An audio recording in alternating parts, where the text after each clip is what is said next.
3 నెలల బుడతడు తండ్రి లేని వాడయ్యాడు. టాటా చెప్పి వెళ్ళిన తండ్రి లోకానికే టాటా చెప్పి వెళ్ళిపోయాడు. స్టీల్ ప్లాంట్ మంటలకు మస్సైపోయాడు ఆ తండ్రి. ఇక తిరిగి రాడని ఆ బాబుకు తెలియదు పాపం. డాడీకి ఏమైందో, అమ్మ ఎందుకని ఏడుస్తుందో అర్థం కాలేదు. అటూ ఇటూ తలూపడం తప్ప తండ్రికి జరిగిన ఆ ఘోరం ఆ పసిబాలుడికి తెలియరాలేదు. వైజాగ్ స్టీల్ ప్లాంట్ ఘటన ఒక కుటుంబంలో మిగిల్చిన విషాదం ఇదే. ఆ పసిగుడ్డును చూసిన వారి కన్నీళ్లన్నీ చెమ్మగిల్లుతున్నాయి. అయ్యో పాపమని అంటున్నాయి. ఇంతకు ఈ పాపం ఎవరిది? ఫ్యాక్టరీ వాళ్ళు చేసిందే కదా. ఫ్యాక్టరీలో జరిగిన ఘోరానికి ఆ బాలుడు ఇంతటి బాధను అనుభవించేలా? దీనికి ఎవరు సమాధానం ఇస్తారు? రేపు ఆ బాబు పెద్దవాడై తన తండ్రి ఏడి అంటే ఎవరు జవాబిస్తారు? విశాఖ ఉక్కు ఆంధ్రుల హక్కు అన్నారే, ఆ ఉక్కు ఫ్యాక్టరీ ఇలాంటి కుటుంబాలకు జీవించే హక్కును హరిస్తుందా? వైజాగ్ సంఘటనలో తండ్రిని కోల్పోయిన ఆ పసిబిడ్డ బాధ తప్త పరిస్థితిపై ప్రైమ్9 స్పెషల్ స్టోరీ.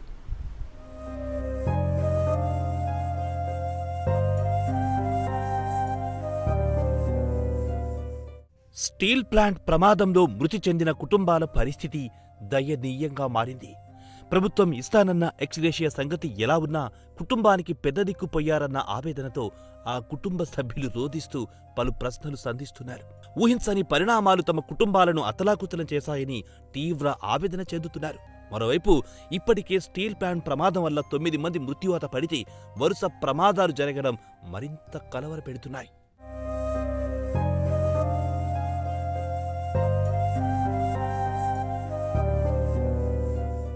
ఆ 3 నెలల బుడతడు ఇంకా లోకాన్ని పూర్తిగా చూడలేదు. తండ్రి భుజాలపైకి ప్రపంచాన్ని దర్శించను లేదు. ఆ మాటకొస్తే తండ్రిని కనీసం కొన్ని నెలలైనా చూడలేదు.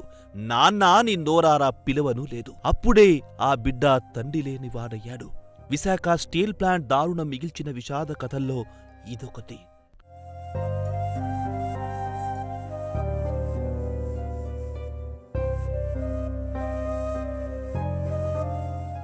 గనంపుడికి చెందిన సీనియర్ టెక్నీషియన్ భానుకుమార్ కూడా ఈ ప్రమాదంలో మృతి చెందాడు. అతి పిన్న వయస్సులోనే అతను కానరాని లోకానికి వెళ్ళిపోవడంతో ఆ కుటుంబంలోని భార్య నెలలు నిండని తమ బిడ్డతో కలిసి బోరున విలపిస్తోంది. ఆ పసికూన కూడా అమ్మా అమ్మమ్మ ఇతర బంధువులు ఏడుస్తూ ఉంటే అలా బేలచూపులు చూస్తూ ఉండడం చూసిన ఎవ్వరికైనా సరే కళ్లమ్మట నీళ్లు రాక మానదు. అభం శుభం తెలియని ఆ 3 ఏళ్ల బాబును చూసినప్పుడు ఎవ్వరి గుండైనా సరే వేదనతో నిండిపోవడం ఖాయం. షిఫ్టుకు వెళ్లొస్తానన్న భర్త రాకపోయేసరికి ఆయన భార్య విలపిస్తోంది. తమకు దిక్కెవరని ఆ తల్లి గుండెలు బాదుకుంటోంది. మా ఆయనకి ఇలా అవుతుందని నేను కల్లో కూడా అనుకోలేదు. ఆ అబ్బాయి సర్వీస్లో ఎంత బాగా చూసుకున్నాడు. అసలు నన్ను ఎప్పుడు ఒక మాట కూడా ఆ అబ్బాయి నన్ను అనలేదు. పెళ్ళి ఇంకా 3 సంవత్సరాలు మాత్రమే అయ్యింది. 3 months నా బాబుకి. బాబుతో కూడా అబ్బాయి తనివి తీరా అసలు ఎత్తుకోలేదు. ఆ రోజు ఇంటికి రమ్మని నేను అడిగాను, మాయా ఇంటికి రా మాయా, బాబుకి బాగాలేదు, నాకు ఒంట్లో బాగాలేదు, హాస్పిటల్కి వెళ్దాం మాయా అని. డ్యూటీకి వెళ్ళాలి లిఖితా, బీ షిఫ్ట్కి వెళ్ళాలి, నేను బీ షిఫ్ట్కి వెళ్ళాలి, డ్యూటీ ఉంది అని చెప్పారు. సరేలే, నేను లేకపోతే నువ్వు ఏ పని చేయలేవేంటి లిఖితా, అమ్మని తీసుకొని వెళ్ళు అంటే నేను ఆటో మాట్లాడుకొని హాస్పిటల్కే వెళ్దాం అనుకున్నాను. హాస్పిటల్కి వెళ్దామని రెడీ అయ్యాను. ఈలో ఫోన్ వచ్చింది, మీ ఆయన డ్యూటీలో బ్లాస్ట్ అయిపోయిందంట, మీ ఆయన కనిపించట్లేదని. ఆ అబ్బాయి ముందు నుంచే చెప్తూ ఉన్నాడు, ప్లాంట్ మెయింటెనెన్స్ బాగాలేదు లిఖితా, నేను డ్యూటీకి వెళ్ళలేకపోతున్నానని. ఈరోజు మాత్రం ఎవరు ప్లాంట్ వాళ్ళు ఎవరు మాట్లాడకపోతే రేపు పొద్దున్న ఈ పరిస్థితి మీ ఇంట్లో కూడా వస్తే మీరు కూడా ఏం చేయలేరు.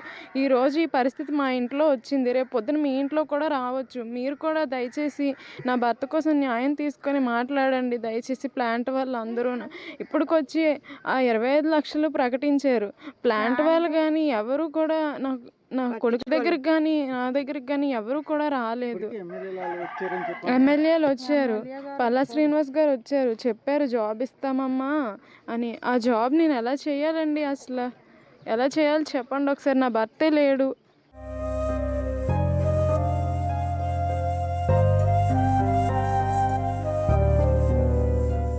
మరోవైపు భానుకుమార్ తల్లి తనకు కడుపు కోత మిగిల్చి తన బిడ్డ వెళ్లిపోయాడని రోధిస్తోంది. భానుకుమార్ కుటుంబ సభ్యులు మాట్లాడుతూ ప్రభుత్వం 25 లక్షల ఎక్స్గ్రేషియా ఇస్తామని చెప్పారని, కానీ ఆ డబ్బులతో తాము జీవితాంతం ఎలా బ్రతకాలని ప్రశ్నిస్తున్నారు. నెలలు నిండని బిడ్డతో తాము ఎలా జీవించాలని అతని భార్య సూటిగా ప్రభుత్వాన్ని అడుగుతోంది. ఎక్స్గ్రేషియాతో పాటు ప్రభుత్వం తమకు అన్ని విధాలా ఆదుకోవాలని ఆ కుటుంబ సభ్యులు రోధిస్తూ ప్రభుత్వాన్ని వేడుకుంటున్నారు. తెలియదు, మాకు ఏం న్యాయం చేస్తారో తెలియదు. వచ్చి 25 లక్షలు, ఆ తల్లి కొడుకు కోతకి 12,50,000, ఈవిడి కోల్పోయిన దానికి 12,50,000 పల్లాసీన్ గారు వచ్చి జీవితానికి రేటు కట్టారు. అయ్యే తీసుకోమని చెప్పారు.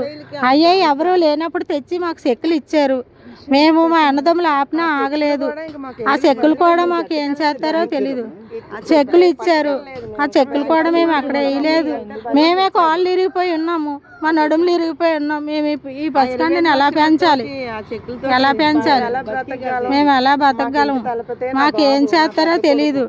నా తమ్ముడు నాకు దగ్గరోళ్ళు, నాకు ప్లాంట్ ఉద్యోగం ఉంది, నేను అక్క నీ కూతురిని చూసుకుంటాను జీవితకాలం అని చేసుకున్నాడు. ఆ ప్లాంట్ తీసుకెళ్ళిపోయింది.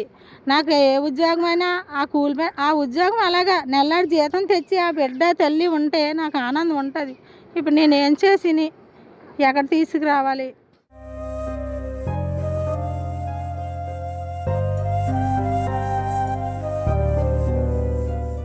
ఒక్క భానుకుమార్ కుటుంబమే కాకుండా స్టీల్ ప్లాంట్ ప్రమాదంలో మృతి చెందిన కుటుంబాలన్నీ కూడా ఇదే విధంగా ఆవేదన వ్యక్తం చేస్తున్నాయి.